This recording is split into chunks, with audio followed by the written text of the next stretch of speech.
მოგესალმებით, ქალბატონებო და ბატონებო, ემიგრანტებო და არაემიგრანტებო.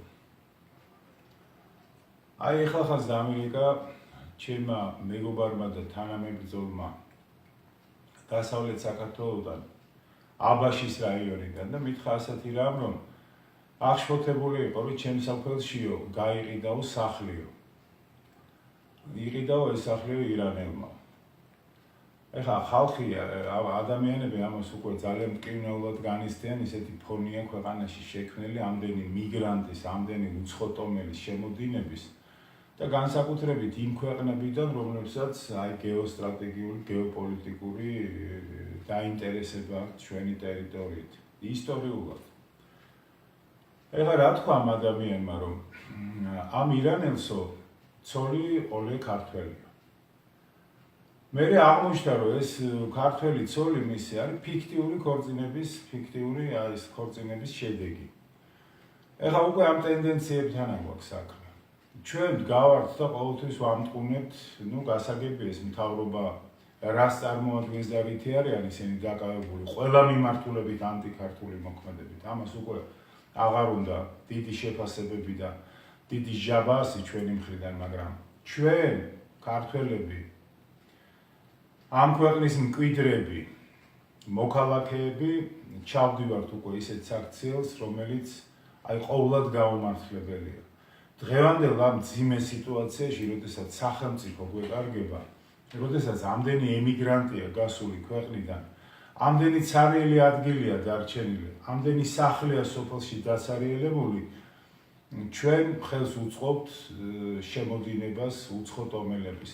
აი ჩვენ ახლა რა თქმა უნდა ლაპარაკი, ხო ფიქტიურად გააფორმა ქორწინება ვიღაც ქალბატონმა, რომელიღაც უცხოელთან იმის გამო, რომ მას ქონოდა უფლება აქ შეისყიდოს ქონება.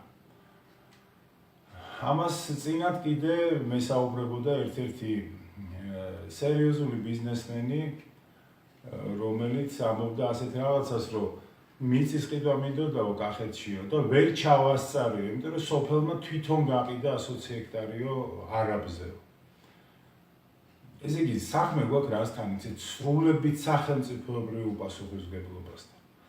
ეხლა რომ დავდგე და მე ეს ადამიანები ვამტყუნო, რა თქმა უნდა გასამტყუნებლები არიან ისინი და მათ დრო მოვა, რომ ასეთ ადამიანებს მართლა მოელით პასუხისგაცემა იმ შეკითხვებზე, თუ რატო ჩადიოდნენ ამ ქვეყანაში ასეთ საქციელს, იმიტომ რომ ქართველი ხალხი ამას ასე უბრალოდ არ დათმობს. მთავრობაში თუ გონია ვინმეს, რომ ჩვენ იმას შევეგუებით, რომ ქვეყანა ცხვირწინ მოგვიკლან, აქ ქართული ელემენტი მოსპონ და მოგუძირკონ ამ მიწიდან.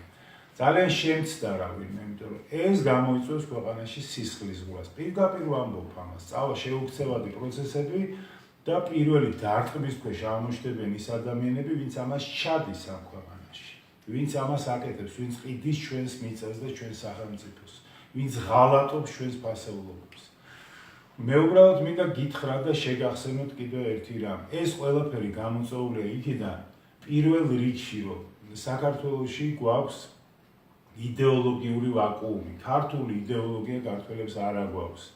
ნიშაც კი არ არსებობს. ეხლა ამას წინათ დავწერე, რომ ეკლესიამაც არ იტვირთა ქართული კულტურის მესვეურობა. იცით, ზოგჯერ გვესვის ხოლმე სახარება არის, ვიცით, რომ სახარებაზე დგას, ხო, რელიგიაზე დგას ძირითადად, რელიგიურ ლიტერატურაზე დგას თავიდან ბოლომდე ჩვენი ეკლესია, მაგრამ რა უხოთ და ვინ უნდა უმესვეუროს ქვეყანაში ჩვენს ძირძველ და ათასწლეულებ გამოვლილ ლიტერატურას, საერთოდ ჩვენს კულტურას, ვინ უნდა გადაეფაროს მას, რომელ სასწავლებლებში უნდა ვასწავლოთ ბავშვებს, სად უნდა შეიქმნას წრეები, სადაც ივლიან ბავშვები და მიიღებენ ცოდნას თავის სამშობლოს შესახებ. აგერ გააგრძელეს საქართველოს ისტორია დარჩა უპატრონოდ და მე ვერ ვნახე ეკლესიის მხრიდან დაინტერესება ადამიანი, რომელიც იტყოდა იმას, რომ მოდით იცით ეკლესიის წიაღში გავაკეთოთ ეს საქმე. დავანებოთ ამას თავი. ანუ სრული ვაკუუმი გვაქვს, იცით, სრულიად გვაქვს მორღვეული განათლების სისტემა ემსახურება პირდაპირ LGBT და რაღაც გენდერ თემების ჩატენას ჩვენი შვილებისთვის თავში, ხო? ამაზე აგებული ჩვენი განათლების სისტემა, აგერ უკვე მე-6 კლასელებისთვის პარალელურად კლასგარეში საკითხავად ეძლევათ ნაწარმოებები, რომელიც არის რაღაც ორალური სექსის და ასე შემდეგ ამ ფასეულობებით გაჯერებული. სრული მარაზმია, იცით, სრულებით ინგრევა ქართველ ადამიანში პატრიოტიზმი, რასაც ვეძახით, ხო, რაც არის ესეთი კლასიკური გაგებით და საკუთარი ქვეყნისადმი დამოკიდებულება, კულტურა. იგივე მეუბნებოდა, ეხლა ჩემი მეგობარი აღშფოთებული რომ გამოვედი სოფელშიო. ახალგაზრდები მეუბნებოდნენ რომ რაო, შენ რო კონდესო შანსიო ირანელს და იმასო რატო არ მიყიდეო, ნეტა გამოჩნდესო კლიენტიო ვინმეო და ხვალვე მივიდით ჩემს სახლსო. აი წარმოიდგინეთ რასთან აქვს საქმე. ეს არის უკვე არც გაემტყუნება ამ ახალგაზრდას რაში გაიზარდა დამარცხებულ, აბუჩად აგდებულ ქვეყანაში. კულტურა, რომელიც აბუჩად არის აგდებული, ქართველობა, რომელიც ყველა მხრიდან და ყველას, ვისაც არ ეზარება, ყველას პირიდან ილანძღება და რაღაც ასოცირდება აი უკულტურობასთან, ჩამორჩენილობასთან. ამასთან აიგივებენ, ხო, ქართველობას. შეხედეთ ჩვენ ტელეარხებს, რითი არიან ისინი დაკავებული. ამიტომ ასეთ ახალგაზრდებს არც გაემტყუნებათ, იმიტომ რასაც ხედავენ, რაზეც ვზრდით ამ ახალგაზრდობას, იმას ვიმკით შედეგად. და ის თავისუფლად გაყიდის სამშობლოს, არც აქ იმის განცდა, რომ ამას აშავებს ეს ადამიანი. არც შემხსენებელი არ არის არავინ. და როდესაც ხედავს, რომ წარმატებული ადამიანი ქვეყანაში ფასდება მხოლოდ და მხოლოდ ფულით. რითი აქ ეს ფული მოპოვებული, სამშობლო დაახურდავა ამ ფულის სანაცვლოდ თუ რა გააკეთა, არავინ ამას არ კითხულობს. თავარი აქვს ადამიანს ფული და ის არის წარმატებული. ასეთები არიან ჩვენი მთავრობის წევრები, ხო? ჩვენ ეს პრადვინუტი მთავრობა ახალგაზრდობა უყურებს, რომ იკადრებ ყველაფერზე წახვალ, ყველა მტრის სამსახურში ჩადგები და ყველაფერზე მოაწერ ხელს, იქნები წარმატებული, იმიტომ რომ ქვეყანაში მოქმედებს ამასთან და დაუსჯელობის სინდრომი, ხო? ეს დაუსჯელობა პირდაპირ სამშობლოს ღალატისთვის უმკაცრესი სასჯელია ყველა თავმოყარე სახელმწიფოში და ჩვენთან იმ დონეზე უკვე სახელმწიფოებრივი ღალატი აყვანილი, რომ ამას პირიქით ხელი ეწყობა და რა ვიცი,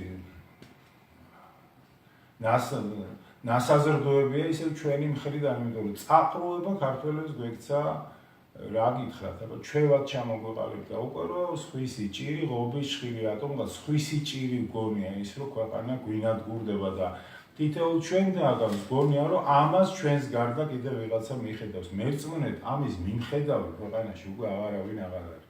კი ფიქრობენ ადამიანები ამას. ყავს უამრავი ღირსეული ადამიანი, მაგრამ ისინი ყველანაირად არიან შევიწროებული ამ ნეოლიბერალების მიერ და ხელებს შეკრული. ამიტომ პირდაპირ გეტყვით, ამიტომ ვითხოვთ ხოლმე, რომ აი თქვათ დაგვეხმაროთ, რომ დავაფინანსოთ რაღაც პროექტი, რომელიც სულ შემოაბრუნებს ამ ქვეყანაში და ასე შემდეგ, მაგრამ ამასაც მოსდევს ხოლმე ძალიან მცირე ჯგუფების მიერ გამოხმაურება. და ქართველები ვიქეცით თანდათან რაღაც ინერტულ მასად საკუთარ კუჭზე და საკუთარ რაღაცა ეს ყოველდღიურობაზე მზრუნველ ხალხად, რომელსაც აღარ მიგვაჩნია, იცით, აღარ ვფიქრობთ, რომ ეს ქვეყანა ჩვენი ქვეყანაა და როდესაც ამას აკეთებ, აუცილებლად ისარგებლებს ის ძლიერი ელემენტი, რომელიც ჩვენს გეოგრაფიულად არის გარშემორტყმული საქართველოზე. და ისტორიულად არის მომართული იმისთვის, რომ ეს მიწათხელში ჩაიგდოს და დღეს ამაზე ნოყიერი ნიადაგი მერწმუნეთ, ძალიან იშვიათად აი დრო ხო გავიდეთ ისტორიის განმავლობაში, ასეთი ნოყიერი დრო ჩვენს დაუძინებელ მტრებს, რომლებსაც ეს მიწა, აღქმული მიწასავით უნდათ, ნაკლებად ქონიათ და ნაკლებად შეიძლება გქონდეთ მომავალში ეს ჩვენს ყოჩაღობაზეა დამოკიდებული ქართველების, რომ ეს ავყვეთოთ და აულაგმოთ ეს საშინელი დრო და დავამთავროთ, მაგრამ დღევანდელობა არის მათთვის სერიოზულად ხელის შემწყობი და ამას ისინი აუცილებლად გამოიყენებენ და იყენებენ ყოველდღიურად ჩვენი იუსტიციის სახლების სავსეა უცხო ტომელებით, რომლებიც გამალებით ყიდულობენ აქ ქონებას და საცხოვრებელ სახლებს. და ამ ახალ აშენებულ შენობებში კიდე, რასაც ვამბობ, სადაც ისინი იძენენ ბინებს და შემოდიან, ამაზე კიდე ჩვენი საამშენებლო კომპანიები აკეთებენ ფულს. ესე იგი, ქვეყანაში იუდობა, ქვეყნის გაყიდვა, ჩვეულებრივა ბიზნესად იქცა უკვე, იცით, ქვეყნის ღალატი გვექცა ბიზნესად ქართველებს, ფულის გასაკეთებელ წყაროდ. ამაზე მინდოდა დღეს თქვენთან საუბარი და მოგიწოდებთ ყველას, იცით, თუ ვინმეს არ გესმით, ახალგაზრდებო, გესმათ მშობლისა, რომ გეტყვით მშობელი, რომ ამის გაკეთება არ შეიძლება, ეს არ უნდა ჩაიდინოთ, ნუ გააკეთებთ ამას. ან დაფიქრდით მაინც რას გეუბნებიან ადამიანებო, არ შეიძლება თქვენით არ იწყება და თქვენით არ მთავრდება საქართველოს ისტორია. ეს უძველესი ქვეყანაა და თაობათა შორის წვეტა არ მომხდარა. ამ დრომ გამოიწვია ის, რომ თქვენ ამოგირეცხეს სულიდან სამშობლო, მაგრამ ნერწმუნედ უკეთეს ვერაფერს დაეწაფებით გარდა თქვენი ქვეყნის ცოდნისა დღეს.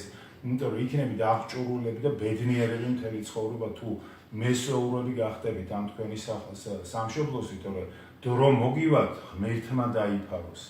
მიწა არ დაგჭებათ ფეხქვეშ. არ გექნებათ ის, რასაც თქვენი სახელმწიფო ქვია და რაზეც ერები ოცნებობენ მსოფლიოში, რომლებსაც სახელმწიფო არ აქვს და ჭერი არ აქვს, ცა არ აქვს საკუთარი.